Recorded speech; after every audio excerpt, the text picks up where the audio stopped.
First round के rebuttal के लिए मैं जावेद साहब को इनवाइट कर रहा हूं। आपके पास 7 मिनट का वक्त है, रीसेट कर दीजिएगा प्लीज। मुझे इस बात की खुशी है कि मुफ्ती साहब ने भी मान लिया कि नेचर में कोई इंसाफ नहीं है। तो कोई भी चीज़ जो इंसान ने नहीं बनाई है उसमें इंसाफ नहीं होता है। एक बात मैं आपसे अर्ज़ करूँ, जरा पता लगा लीजिएगा, ये जो आप बाग में जाते हैं बेहद खूबसूरत फूल देखते हैं ना, इनमें से कोई नेचुरल नहीं है।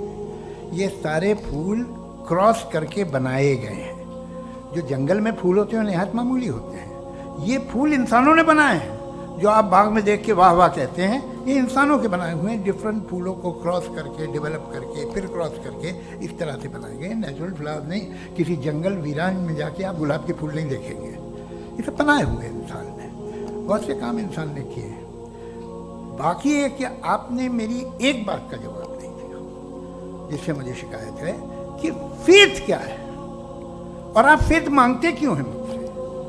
आप तो लॉजिकल हैं, आपके पास तो सारे रैशनल हैं, आपके पास सारे सबूत हैं, तो आपको फेथ की डिमांड क्यों करते हैं कि भाई तुम सरेंडर कर दो और सवाल मत करो। कोई मजहब सारे सवाल करने की इजाजत नहीं देता है और मना करता है कि ज़्यादा सवाल ना करो, बह जाओगे तो। आप क्यों रोकते हैं? हकीकत यह है कि इंसानी तारीख क्या है। इंसानी तारीख ये है कि दुनिया में 2 तरह के लोग हुए। एक वो जिन्होंने अपनी लाइल्मी की परस्तिश की है, दूसरे वो जिन्होंने अपनी इग्नोरेंस या लाइल्मी से झगड़ा किया है और मालूम किया है कि क्या है। ये जो आप कह रहे हैं, आज आप हैरान हैं कि भाई ये यूनिवर्स कैसे बनी। लोग हैरान थे कि सूरज डूबता है तो इधर से कैसे निकलता। और आप एक कदम जाके हमेशा का मानने को तैयार है, एक कदम पीछे ही मान जाइए। भाई आप इसके बाद जाते हो, कहते सवाल ना करना कि ये कहाँ से आया, ये पावर तो हमेशा से हमेशा रहेगी। तो आप यूनिवर्स के बारे में मानने में क्या तकलीफ है? एक कदम पहले रुक जाइए। ये हमेशा से थी या नहीं थी हमें मालूम नहीं है। और ये कहना कि हमें मालूम नहीं है, कमाल ये है कि दुनिया के सारे मजहब सब जानते हैं ये दुनिया कैसे बनी थी, कैसे मिटेगी, मरने के बाद क्या होगा, इनको सब इल्म है। इनको किसी को डायनासोर होते थे पहले ये नहीं पता था, किसी को नहीं पता। किसी भी दुनिया की मजहबी किताब में डायनासोर का जिक्र नहीं है। लेकिन बाकी सब बातें, how to make universe in 4 easy lessons and बाकी सब पता है। जिसको सब पता है वो गड़बड़ है। हम में ये इंकिसार, ये ह्यूमिलिटी होनी चाहिए कि हम ये कहें कि हमें ये बहुत सारी बातें नहीं मालूम, लेकिन हम उनकी परस्तिश ना करना, अपनी लाइल्मी को की परस्तिश ना करें, हम उसे पता लगाने की कोशिश करें। जिस दुनिया में आप बैठे हैं सर, ये हॉल जो है, ये इलेक्ट्रिसिटी जो है, ये माइक जो है, जिस हवाई जहाज से आप आए थे, वो जिस कार से आप यहाँ आए हैं, ये सब उन लोगों की बनाई हुई है जिन्होंने सवाल किए थे। ये दुनिया जिसमें आप आज आराम से हैं, ये उन लोगों की बनाई है कि जिन्होंने सवाल किए थे। और हर स्टेज पे इन सवालों को मकरूह कहा गया था, गलत कहा गया था। आप जरा तारीख पढ़िए, बड़ी दिलचस्प किताब है बर्ट्रैंड रसेल की, जिसमें उसने रिलीजन एंड साइंस कि कब से रिलीजन जो है साइंस के अगेंस्ट है। और हद तो ये है कि भाप के इंजन के खिलाफ थे, स्टीम इंजन के भी खिलाफ थे, और फतवे हुए उन पे, वेटिकन ने दिए। तो ये हमेशा, अभी जैसे ही ये राइट फिंगर आते हैं अमेरिका में पावर में, तो वो जो अपना ये क्या बोलते हैं उसे, सीड क्या बोलते हैं, सीड क्या जो, हाँ नहीं सीड जो होते हैं जी, नहीं भाई, वो जो ह्यूमन बॉडी के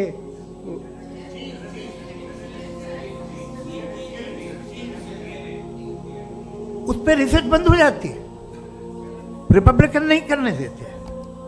अरे भाई इतना डर क्या है तुम्हें? एक ज़माने में बहुत नाराज़ थे ये सारे मजहबी लोग कि ये इंसान तो इंसान बनाने की कोशिश कर रहा है। आपको क्या तकलीफ भाई, बना ले तो बना लेने दो, ये खौफ क्या है? और ये सब आज जो आप कह रहे हैं नामुमकिन है, ये कैसे हुआ? मुझे एक किस्सा याद आता है। जब मैं छठी क्लास में था तो मैं मैथमेटिक्स में बहुत वीक था, तो एक टीचर रख दिया गया। उसने 1 2 3 4 5 6 7 तो सिखा दिया मुझे।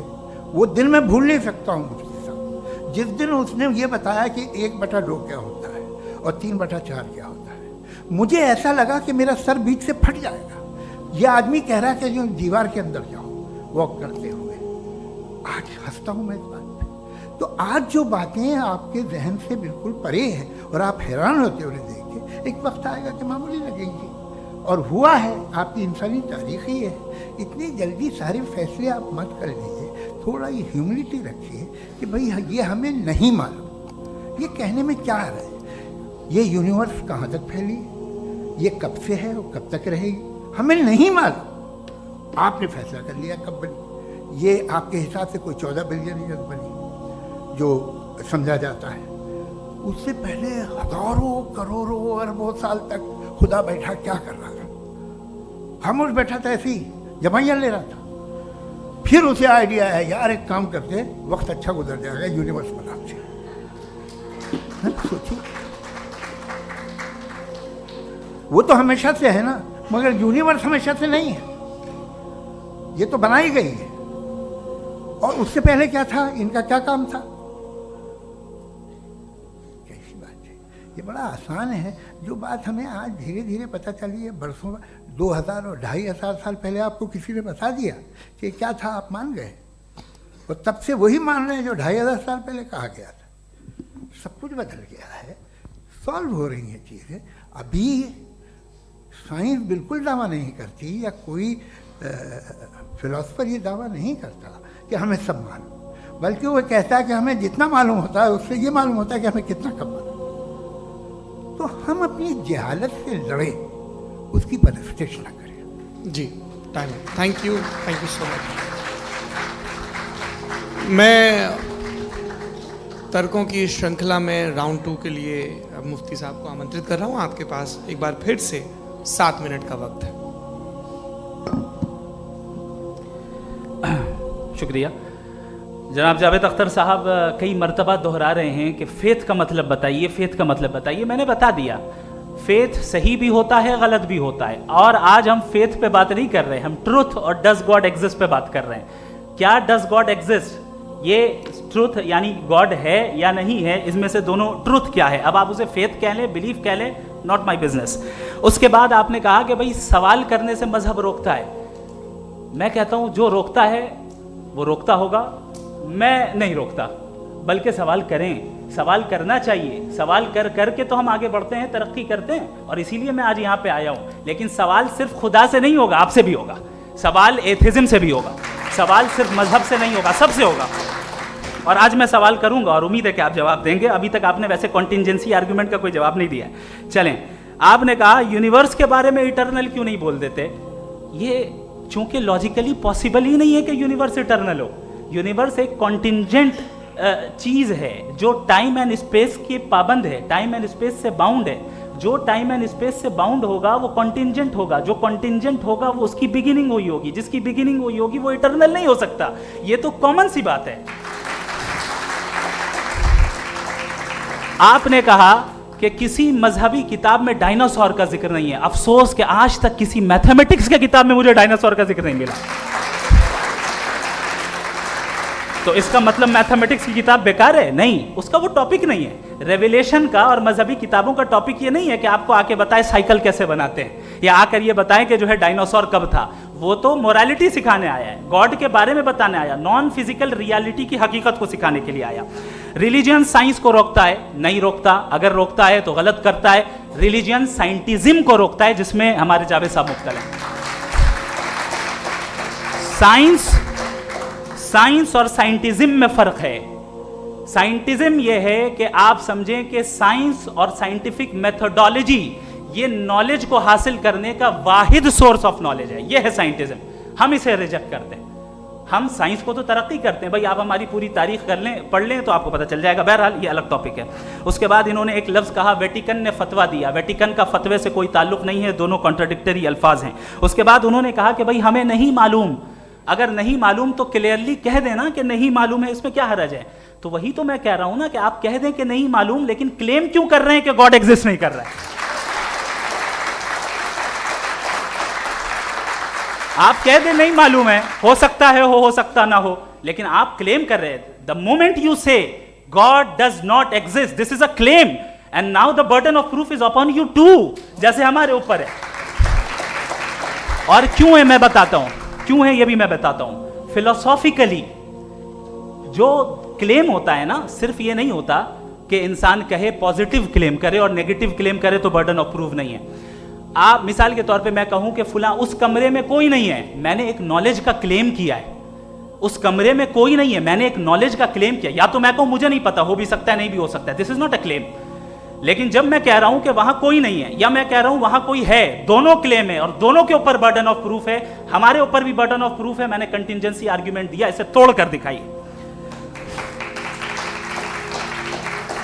आखिरी चीज, इन्होंने कहा कि खुदा दुनिया बनाने से पहले 150 साल पहले या करोड़ों साल पहले क्या कर रहा था। अरे हजरत, चलें बहरहाल मैं जवाब दे देता हूं, आप हमारे रिस्पेक्टेड पर्सनालिटी हैं, अगर आप नहीं होते तो मैं इसे एंटरटेन ही नहीं करता।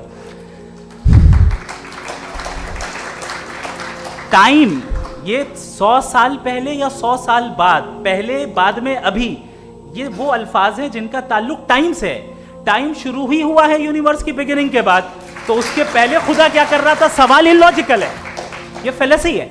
यानी आप ये कह रहे हैं कि यूनिवर्स के बनने से पहले खुदा क्या कर रहा था? टाइम के बनने से पहले, पहले का ताल्लुक टाइम से, टाइम उस वक्त था ही नहीं, तो ये सवाल ही इनवैलिड है खुदा के ताल्लुक से। दूसरी चीज, आर्ग्यूमेंट ऑफ कंटिजेंसी जो मैंने आपके सामने पेश की है, आपने बार बार ये प्रूफ किया और ये कह रहे हैं कि गॉड ऑफ गैप्स। देखिए, पहले नहीं मालूम था, साइंस ने कर दिया। सिंपल की मिसाल से मैं समझा देता हूं। जिस गैप्स की आप बात कर रहे हैं ना, साइंस उन गैप्स को जिन चीज के जरिए भी प्रूव करेगा वो कॉन्टिंजेंट ही होगा, अब चाहे वो फोर्स हो, मैटर हो या एनर्जी हो। लिहाजा सवाल हमारा उस वक्त भी वैलिड होगा जब तक कि आप नेसेसरी बीइंग पे ना आ जाएं, और इन्फिनिट रिग्रेस पॉसिबल नहीं है of causes in practical world, तो जाहिर है कहीं रुकना पड़ेगा, जहां रुकेंगे वही खुदा है। दूसरी चीज, आपने ये कहा, क्या कह रहा था मैं, किस पॉइंट को? What? Oh no, after that, just now.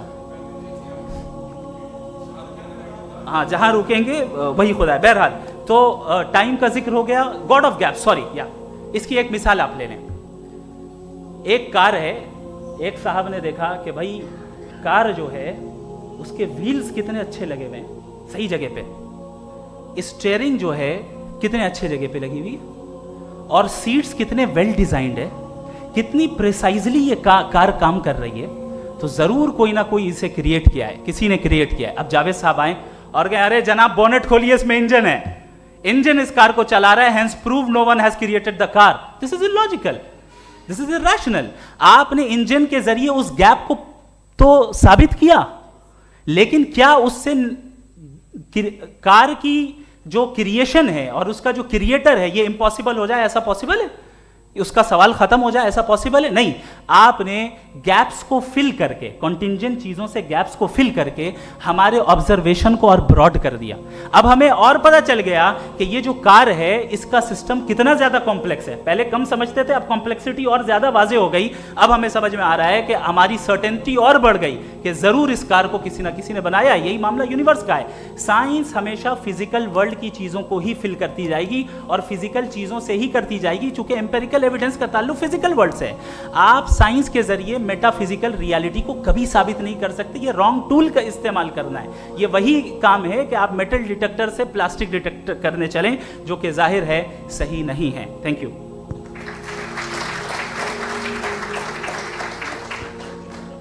जी, ये आर्ग्यूमेंट का राउंड 2 है। हाँ। 7 मिनट है। पहले तो मैं आपसे अर्ज करूं कि आपने कहा कि जब कायनात ही नहीं थी तो वक्त भी नहीं था, कुछ भी नहीं था। कैसे नहीं था? खुदा था। एक एग्जिस्टेंस तो था ना खुदा का। तो जब खुदा था तो वक्त भी होगा। ऐसा नहीं है कि कुछ भी नहीं था, खुदा था। अच्छा, बाकी एक आपने कहा साहब आप साबित कीजिए, आपके पास भी लॉजिक है, मेरे पास भी लॉजिक है, आपका मेरा जिम्मेदारी नहीं है साबित करना कि खुदा है। बर्टन रसल ने बड़ी अच्छी बात कही, बर्टन रसल ने बड़ी अच्छी बात कही। मैं आपसे अगर ये दावा करूं कि एक चाय की केतली मरीख के चारों तरफ घूम रही है, मार्स के चारों तरफ, तो ये आपका काम नहीं है कि आप साबित करें कि कोई चाय की केतली नहीं है। ये मेरा काम है, मैंने दावा किया है। ये दावा तो मजहबी लोग करते हैं कि खुदा है, मैं क्यों साबित करूं कि नहीं है? जब तक आप मुझे कन्विंस नहीं कर देंगे मैं नहीं मानूंगा। आपकी जिम्मेदारी है, मेरी जिम्मेदारी नहीं है। दोयम ये कि ये जो आप कह रहे हैं, जो गैप्स हैं, ये गैप जब जब किसी मजहब को चैलेंज करते हैं, जब ऐसा कोई बात आती है तो हंगामा हो जाता है कि जब वो चैलेंज करें किसी फेथ को। ये तमाम साइंस जो है इसे मुख्तलिफ जगहों पे मुख्तलिफ वक्तों में मजहब ने रोकने की कोशिश की है। ये किताब है religion and science, Burton Russell की, पढ़िएगा, अच्छी लगेगी आपको। तारीखी है साइंस, मजहब की साइंस से उसका यही रिश्ता है। अच्छा, अब ये हम सोचें कि बहरहाल ये वजूद जो है मजहब और ये बिलीव इन गॉड इंसान को बेहतर बना देता है, तो एक काम कीजिए, हिंदुस्तान वर्ल्ड का नक्शा लीजिए और मार्क कीजिए कि रिलीजन कहाँ कहाँ ज़्यादा है, कहाँ कहाँ, चाहे वो लैटिन अमेरिका हो या मिडल ईस्ट हो या फार ईस्ट हो या हिंदुस्तान के वो इलाके जहाँ मजहबियत ज़्यादा है। रख दीजिए नक्शा अलग। अब दूसरा नक्शा कि कहाँ कहाँ नाइंसाफ़ी, रिप्रेशन, औरतों के हुकूक की पामाली, जुल्म, डिक्टेटरशिप कहाँ है, नक्शा एक ही होगा। तो आप मुझे बताएं कि जो इसका तरकीब इस्तेमाल क्या है, खुदा का तरकीब इस्तेमाल तो बताइए। आप छोटी सी दवा सड़क पे बेचते हैं, उसकी भी तरकीब इस्तेमाल बताते हैं। इसके इस्तेमाल से तो फ़ायदा नहीं हुआ किसी को। जो सारे के सारे ख़राब मुल्क हैं, ख़राब समाज है, वो सारे जुल्म खुदा के नाम पे करते हैं। वो गलत करते हैं, सही करते हैं, मुझे क्या लेना देना उससे। इस्तेमाल से मालूम होता ना। एक विस्की की बोतल कभी शायद देखी हो आपने, लाल रंग की होती है, उस पर रोशनी और छपड़ाई इंतहाई खूबसूरत लगती है, क्या बिगाड़ रही है किसी का? उसका इस्तेमाल गलत है, इसलिए आप उसे नापसंद करते हैं। इसका इस्तेमाल गलत है, इस तसव्वुर का इस्तेमाल ही गलत है और हमेशा से गलत हुआ है। आप देख लीजिए, इंसानी तारीख देख लीजिए, आज देख लीजिए, हिंदुस्तान देखिए, दुनिया देख लीजिए, क्या होगा। इसे कैसे इस्तेमाल कर रहे हैं? फेथ वाले लोग क्या फेयर हैं, जस्ट हैं, जो अपने खुदाओं पे यकीन रखते हैं, वो किस तरह के लोग हैं? वो लोगों को इंसाफ देते हैं, वो बेहतर इंसान बने। तो इस दवा का फ़ायदा क्या है? चलो बहुत फ़ायदा हो रहा तो मैं इस्तेमाल कर लूँगा, मुझे तो इस दवा का कोई फ़ायदा दिखता ही नहीं। मुझे तो ऐसा लगता, मैं एक और बात बताऊँ, अगर कोई आदमी मजहबी है और अच्छा आदमी है तो मैं उसकी बहुत इज्जत करता हूँ, इसलिए कि मेरा ख्याल है मजहबी आदमी का अच्छा होना मुझसे अच्छा होने से ज़्यादा मुश्किल है। भाई हर चीज़ की एक लिमिट है। आप इतना भाग सकते हैं, इतना नहीं भाग सकते, इतना वजन उठा सकते, इतना नहीं उठा सकते, इतना दूर देख सकते हैं, इतना दूर नहीं देख सकते। उसी तरह कॉमन सेंस कहता है कि आप में नेकी का भी एक कोटा होगा।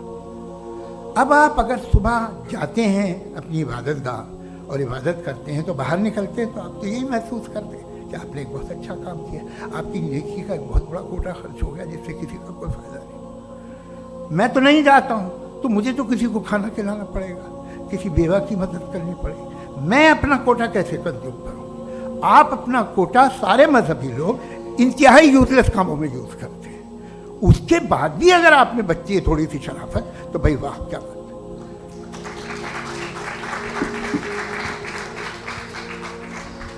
एक तो मुझे ये बात बहुत अच्छी लग रही है कि दोनों ही विद्वान समय को मानते हैं और बहुत समय से अपनी दलीलें और बाज दफ़ा समय से पहले अपनी तकरीरें पूरी करके अपनी अपनी कुर्सी पर बैठ रहे हैं। ये इस आर्ग्यूमेंट का राउंड 2 पूरा हुआ।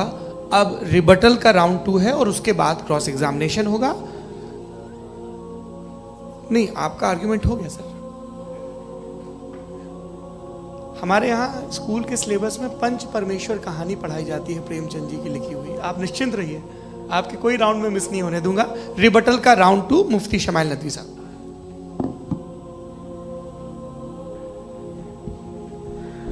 असल में जो हकीकी प्रॉब्लम है, असल प्रॉब्लम है वो ये है कि जावेद साहब के पास कॉन्सेप्ट ऑफ गॉड क्लियर नहीं है।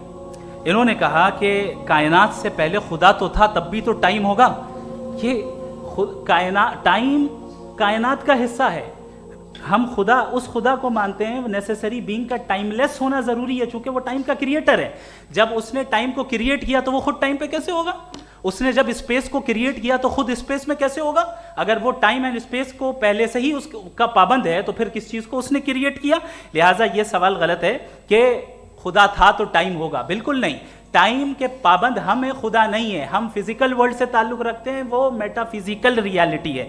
दूसरी चीज़ इन्होंने मिसाल दी कि चाय की केतली हवा में घूम रही होगी, और पता नहीं शायद वो बर्टन रसल का उन्होंने हवाला दिया। बहरहाल यही प्रॉब्लम है। प्रॉब्लम यही है कि हम चीज़ों के दरमियान डिफ्रेंशिएट नहीं कर पाते। ये जो आपने मिसाल दी ये इमेजिनेशन है, और मैं जो साबित कर रहा हूँ वो लॉजिकल नेसेसिटी है। आप इमेजिन करने आए तो कुछ भी करें, जुपिटर में पिंक एलिफेंट होगा, यूनिकॉर्न होगा, करें, उससे कायनात पे क्या फर्क पड़ता है? उससे आप लॉजिकल नेसेसिटी साबित नहीं कर सकते। मैं तो उस प्राइम कॉज की बात कर रहा हूं, उस नेसेसरी बीइंग की बात कर रहा हूं जिसके बगैर इस कायनात का एग्जिस्टेंस मुमकिन नहीं है। दूसरी चीज, मजहब को साइंस चैलेंज करती है वगैरह वगैरह, ये हमारा टॉपिक ही नहीं है। मैं इस पर बात करूंगा तो फिर मेरा वक्त चला जाएगा। मजहब के ऊपर चूंकि हमारी डिस्कशन नहीं है, साइंस को मजहब और बिलखुसूस मैं और हमारा वर्ल्ड व्यू कम अज़ कम साइंस को पीछे नहीं करता है, साइंटिज्म की मजम्मत करता है। इसकी वजाहत मैंने पहले कर दी। दूसरी चीज़ इन्होंने कहा वर्ल्ड का नक्शा लीजिए, वर्ल्ड मैप लीजिए, दो अलग अलग जगह की। हज़रत मैंने ये होमवर्क किया था, और मैंने मिडिल ईस्ट का एक नक्शा लिया और यूरोप का एक नक्शा लिया। ये मजहबी इलाका और ये लिबरल और एथीस्ट इलाका। मुझे पता चला कि सबसे ज़्यादा रेप केसेस जो हैं वहाँ पर है।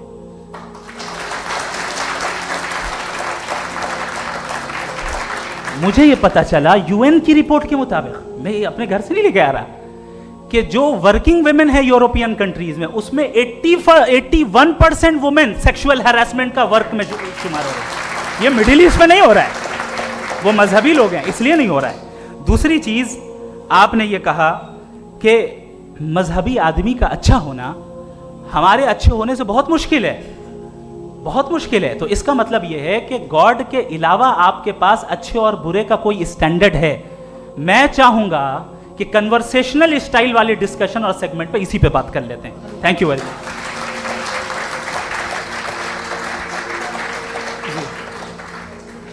ये रिबटल का राउंड 2 है। आपके पास 5 मिनट का वक्त है, और इसके बाद क्रॉस एग्जामिनेशन शुरू करेंगे। आप चाहें तो जो इन्होंने सवाल पूछे उनके जवाब आप रिबटल में भी दे सकते हैं। जी। देखिए, पहले तो ये बात कि ये मिसाल गलत है। इन्होंने पहले ही हमको डिसार्म कर दिया। कह लिया अकल से मामला सॉल्व नहीं हो सकता, लॉजिक से आप पहुंच नहीं सकते। ये एक मेटाफिजिकल चीज़ है। मेटाफिजिकल अजीब सा लफ्ज़ है, ठीक से किसी को माने नहीं मालूम इसके, तो ऐसा लगता है कुछ बड़ी चीज़ है। अरे भाई, क्या होता है मेटाफिजिकल? बताओ, खड़ी हो। ये एक लफ्ज़ है जो कहीं भी इस्तेमाल हो जाता है। जब आप एक बात कर रहे हैं और आप मुझसे बहस कर रहे हैं तो मुझे मेटाफिजिकल मत बताइए, आप लॉजिकली मुझे प्रूफ किए। और अगर लॉजिकली आप नहीं बात करते साहब ये मेटाफिजिकल है, तो फिर हम आप बात क्या कर रहे हैं? मेरा आपका किस ज़बान में कॉन्वर्सेशन होगा? और ये कहना कि वक्त पहले नहीं था, तो फिर क्यों कहते हैं ये हमेशा से और हमेशा रहेगा? हमेशा वक्त है, तो आप कैसे कहते हैं वो हमेशा से है और हमेशा रहेगा? हमेशा का मतलब है कोई वक्त। अगर वक्त ही नहीं है तो हमेशा कैसे? बाहर वो रहेगा। अब मैं ये देखता हूँ, आपने कहा ना कि वहाँ रेप ज़्यादा होते हैं, तो हम एक बात देखते हैं कि ये दुनिया जिस पे वो कादर मुतलक है, जिसकी मर्जी के बगैर पत्ता भी नहीं हिलता, ओमनीपोटेंट है, ये दुनिया चल कैसे रही है? और इस दुनिया का हाल क्या है? 45,000 बच्चे जो 10 साल की उम्र से कम थे वो गाजा में मरे।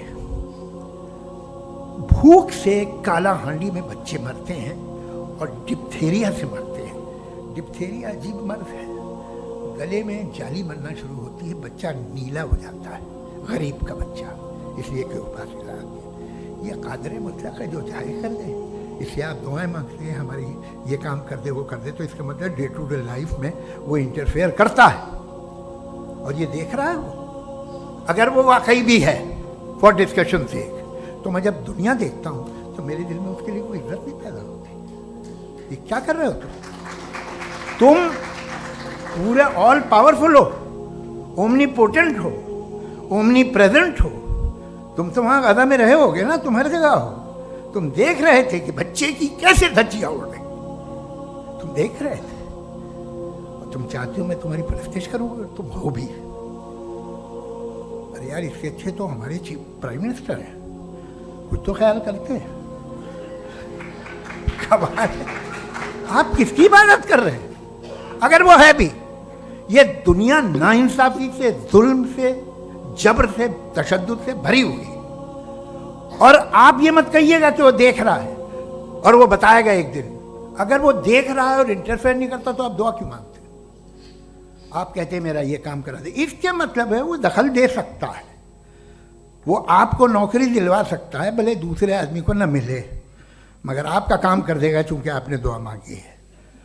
तो जब वो आपको नौकरी दिला सकता है, लड़की की शादी कर सकता है, बेटे को ग्रीन कार्ड दिलवा सकता है, तो कम से कम ये जो मर रहे हैं बच्चे, इनको रोक दे, कुछ तो करे।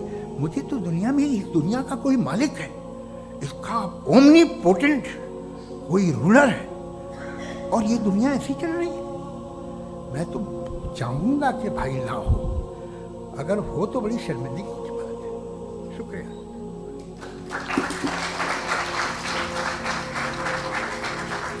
देवियों और सज्जनों, इस बहस के 2 राउंड और 2 रिबटल पूरे हो चुके हैं। अब सबसे ज़रूरी और सबसे मुश्किल राउंड शुरू हो रहा है, क्रॉस एग्जामिनेशन का। अब इन विद्वानों की सज्जनता की एक परख भी होगी और वक्त हमने 16 मिनट का तय किया है। पहला सवाल आप पूछना चाहेंगे? जी बिल्कुल। आप माइक ले लीजिएगा हाथ में। नीचे से जी, मैं ये डायस हटा सकते हैं क्या हम थोड़ा क्विकली? डायस पीछे कर दीजिए बस थोड़ा सा, ताकि ये जो दाएं बाएं लोग बैठे हैं इसे हटा ही दीजिए, वरना वहाँ तो जाने वाले नहीं। आराम से आराम से दोनों तरफ से हटा दीजिए।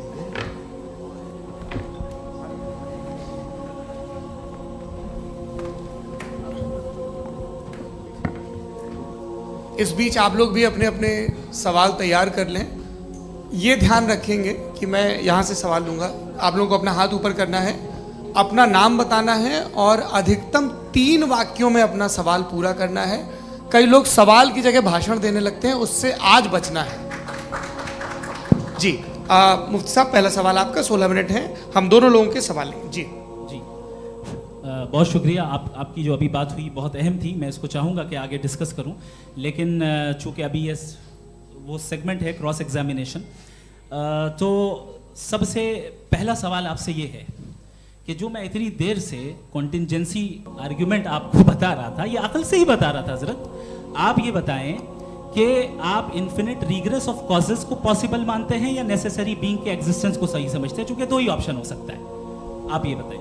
देखिए, आपको मैं ईमानदारी से बात करूँ, एक तो मैं कॉन्टिजेंसी वर्ड ठीक से समझता हूँ, और इस वक्त भी जो आपने अंग्रेजी के अल्फाज इस्तेमाल किए वो ज़रा थोड़े से मुझे डिफ़िकल्ट और कॉम्प्लिकेटेड लगे, तो आप ज़रा सिंपल ज़बान में सवाल कर सकते हैं? बिल्कुल कर सकता हूँ जी। यूनिवर्स की हर चीज़ कॉन्टिंजेंट होने का मतलब ये है कि वो अपने एग्जिस्टेंस में किसी के ऊपर डिपेंडेड है। जो भी चीज़ डिपेंडेड होगी वो चीज़ इंडिपेंडेंट नहीं हो सकती, तो उसका कोई ना कोई कॉज होगा। तो अब आप क्या समझते हैं कि ये इन्फिनिट रिग्रेस है, यानी कॉज पर कॉज, कॉज पर कॉज, कॉज पर कॉज, और कभी कोई यानी ये एंडलेसली चलता रहा? क्योंकि अगर ऐसा होगा तो हम तो एग्जिस्टेंस में आते ही नहीं। लॉजिकली ये मुत्तफक अलैह चीज़ है, मुत्तफक अलैह अग्रीड अपॉन। इस पे हमने एग्री किया था कि मुश्किल शब्द आएगा तो अर्थ बताना पड़ेगा। तो इन्फिनिट रिग्रेस तो पॉसिबल नहीं है, तो कहीं ना कहीं आपको रुकना पड़ेगा ऐसे नेसेसरी बीइंग पर। नहीं, कोई ज़रूरत नहीं रुकने की। किसने कहा आप रुकना पड़ेगा? आप रुकते हैं खुदा पे, आप नहीं रुकते। आप कहते हैं वो हमेशा से, जब उस वक्त से जब वक्त नहीं था। आप कहाँ रुकते हैं कि अब हुआ था वो? आप नहीं कहते। हम क्यों नहीं मान सकते कि यूनिवर्स जो है और बल्कि मल्टीवर्सेस जो है वो हमेशा से हैं, वो बनती है, बिगड़ती है। एक हमारे यहाँ एक चीज़ है ब्लैक होल, वो समेट लेता है वापस, फिर ब्लास्ट होता है, फिर फैल जाता है। और इसमें हमारी तो खैर कोई औकात ही नहीं है इंसान की